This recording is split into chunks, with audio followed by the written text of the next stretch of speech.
Physicians, we're too isolated, and online dating could literally save us. And I think it's the perfect recipe for my physicians who are H-1B, J-1 physicians in the United States. It will save you time. It is not desperate. It's actually very strategic.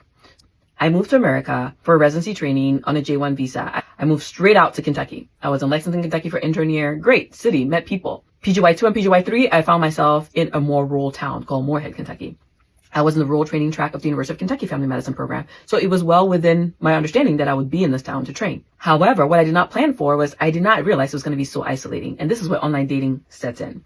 It's not desperate, it's strategic, because you may not have time to meet people like organically, because where are you going to meet them? Everybody's married that works there, and your patients are of an older population or elderly population, and so it's just really hard to meet people that are your peers, whether it's like psychologically, financially, emotionally in that same area, unless they're there for the same reason. So instead of waiting for organic love, I highly recommend my J1 and H1B doctors go online. What do you have to lose?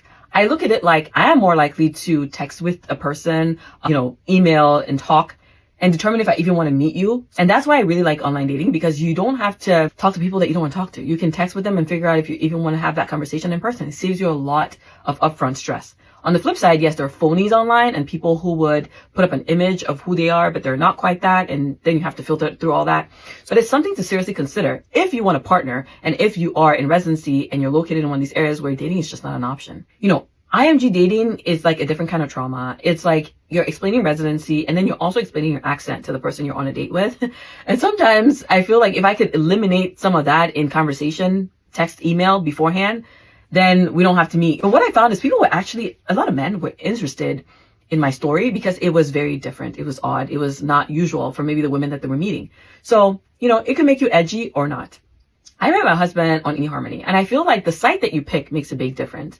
The reason I say this is I was also on Tinder. I also was on Match.